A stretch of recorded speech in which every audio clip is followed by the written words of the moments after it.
and the president's platform of uniting the country, fighting against corruption, and the agenda 4 items. He will no longer be allowed to use the party headquarters to make such statements that are principally for his breakaway faction of the party.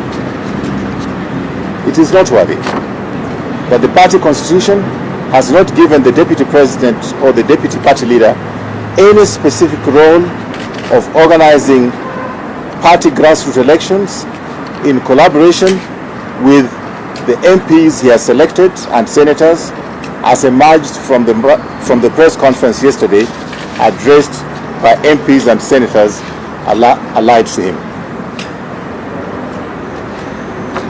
The NMC has recommended to the NEC that the DP ceases to be deputy party leader after he opened the so-called Jubilee Asili offices that is reserved for him and his allies until such a time that this development of Jubilee Asili will be discussed at the NEC. And finally, we are committed to uniting this country, even as we seek to build and strengthen this party. And as we have said before, this country is more important than even this party. We pledge our support and loyalty to President Uhuru Kenyatta until the end of his term. And we will not countenance any attempted power grab as was witnessed yesterday. I'm going to take a couple of questions. That's the end of the statement. Yes, boss. Yes, my name is Tanga from Radio Citizen. Inamaanisha kwamba sasa naibu wa rais sio chama wa Jubilee ama mmemtoa kama kamati kuu ya chama, ama mnamaanisha nini?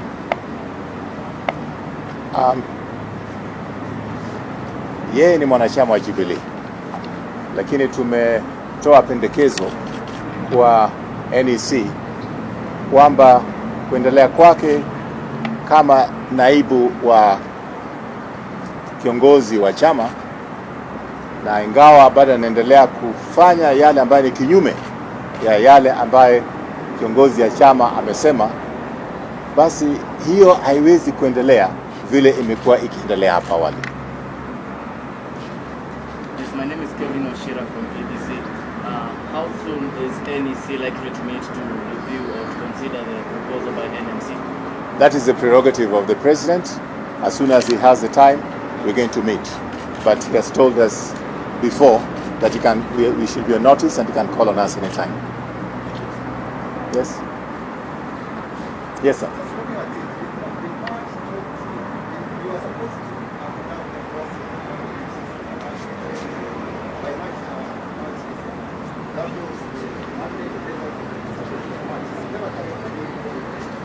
You have to shout a little bit. I can't hear you. I'm saying you're supposed to. Yes, I had that bit. Yes, you see it. Yes. Yes. The police are here and they are demanding, they are pushing for the grassroots strategy. What is the next position? How soon we are going to see Jubilee hold elections? Because the some elections are made in season. Fine. First of all, let me just assure you that we just didn't postpone the elections because of the COVID. The elections have to be carried out according to the law, and there are certain compliance issues that all parties, including Jubilee, has to comply with according to the registrar of political parties. We were given those conditions, and I can tell you that no single political party in the country today have been able to comply with those conditions. Those conditions are in law. If we do not comply, then the elections will be null and void, and the matter will probably end up in court. For example, just to give you one of the conditions, the membership of the party has got to be desegregated by ward. So you can't just say that you're a member of Jubilee and you have a number. You have to go back and specifically go to the ward level. So that creating fields that are demanded by the register of political parties, which is according to law, is something that we have to comply with first before we can hold elections. But there's nowhere where any faction of the party can give themselves the mandate to organize for such elections. It has to be done according to the law. Thank you. I'll take 2 more questions and then I have to move. Yes. From? Yes, sir.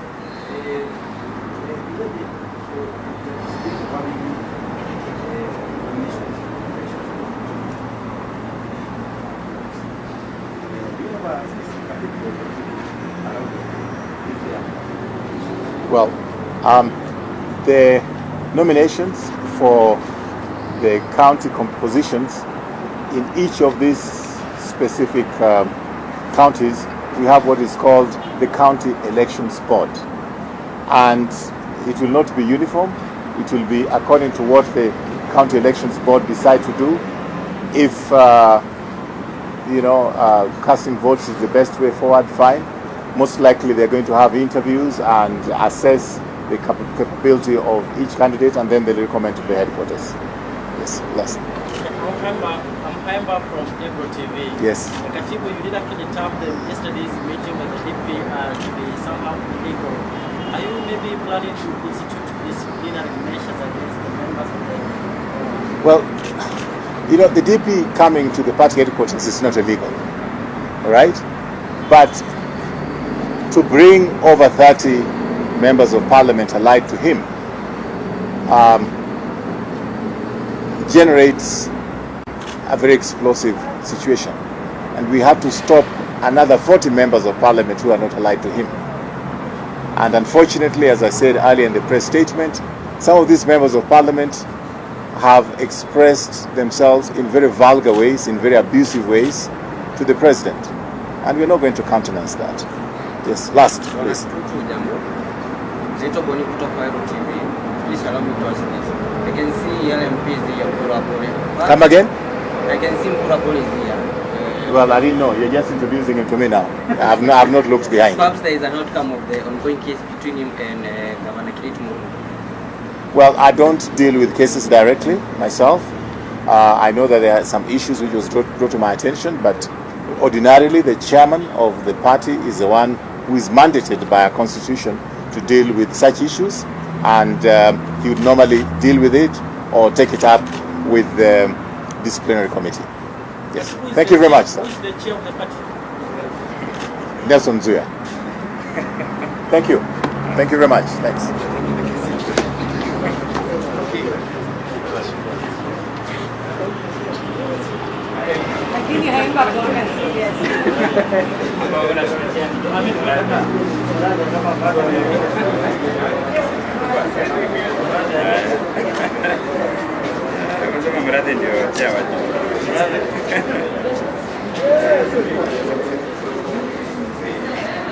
Yes, hello.